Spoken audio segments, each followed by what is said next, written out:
They really won't monetize you if you curse? Wow. Lame. Real men curse. What? Just yell at you? Son of a bitch. The circle with the... through it? Huh? What the hell? Hi. I feel your judgment. I don't know what to say. What am I saying?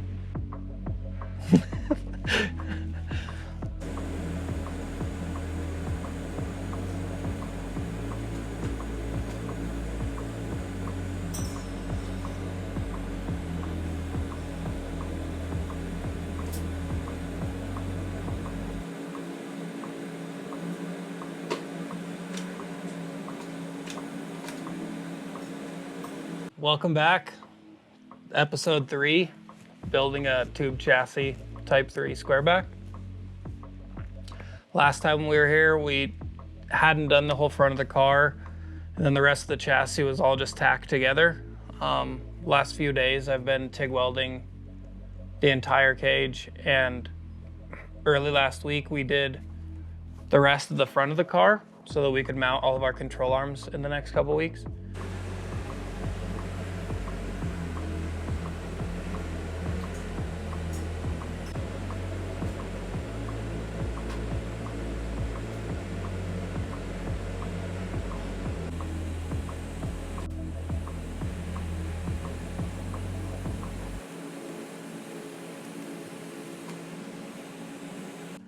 Yeah, so just been burning in the whole chassis. It's all tied in now. There's a couple more spots that I have to get under the car that are, God. Wow. Tyler. Yeah, since last week, we started with bending all the tubes for the front to do all of our control arms and pretty much solidify where the motor is going to go, the front and lower control arms and the bags for the front of the car. Because last time we just had those outer bars that kind of mimic the fender line. And now everything's pretty well tied in. And yeah, gonna start, we have one control arm mocked up, but then we just have to replicate that and start making lower control arms for the front. All the hard spots are like these extreme angles where you have pipes coming in really critical to each other. And then just the bottoms of everything is really hard because this table is pretty boxed in, so it's hard to wrap your body around to weld stuff upside down. That and then the cluster joints, like the ones behind me for the main hoop where 5 pipes come into one section, that's always kind of difficult. The goal is to make everything look really good, and the reality of welding is that sometimes just you have to stick things together. Just the tip.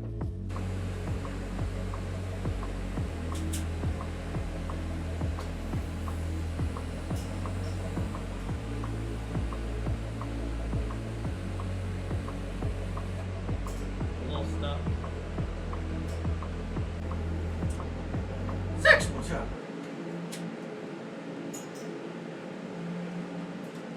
It's all PG.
Also, if I drop this torch, it's like a $60 cup on it.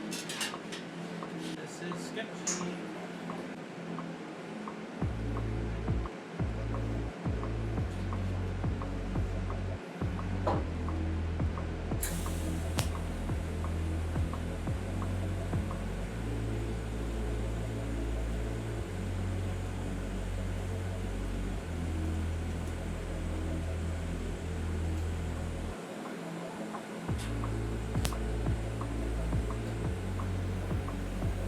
actually turned out to be.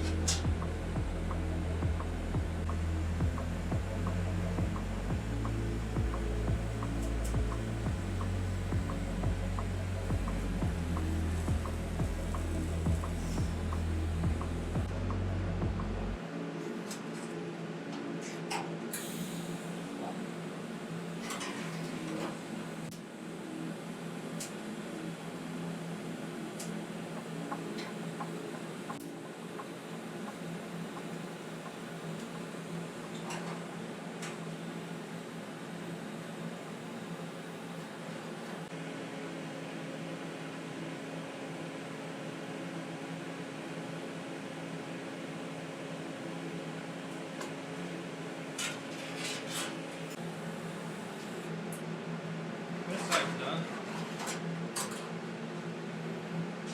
A couple little things inside, but I just want to be able to drop the body down, and it's gonna make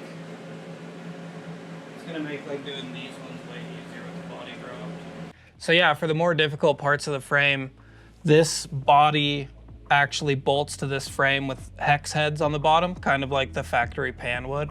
So we undid those bolts and then we cribbed the whole body up as high as we could to this door bar, and then shoved wood under it to get it as high as we could. And then I ratchet strapped the back of the car to a rafter in the garage just to give myself as much clearance as I could, because obviously welding like the tops of these bars and even the junctions for the front bars and everything, you just want to have as much room as possible. So the ideal situation would be to take the body completely off, but we got this car already 10% built, so it was already kind of a little late to start doing stuff like that. But the goal is to do a full tube chassis car where the body's completely removable.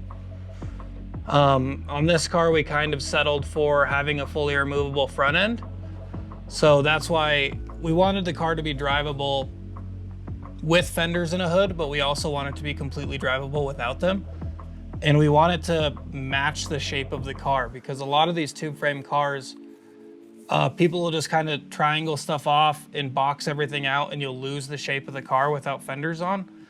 So the whole shape of this mimics that of a Type 3 Squareback. So when we are riding without fenders or a hood, you'll still be able to kind of get the general silhouette and the shape of the car that we were looking for.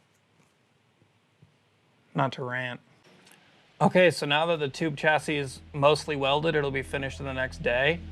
The next step is going to be control arms front and rear, motor mounts, transmission mount, and we also have a 60-inch rag top that's going to be going into the top of the car to just show off all the tube work. Once the car is aired out at a show, it'll look really good. See what I did there? Follow me for more videos. We really appreciate you guys following along with this. We obviously aren't big camera guys. This is all kind of awkward to start out with, but yeah, any support, if you guys share any of this, and if you follow us on Instagram at illegalspeedshop, like, it means the world to us for all of your support. So thank you guys for following along with this crazy ass build.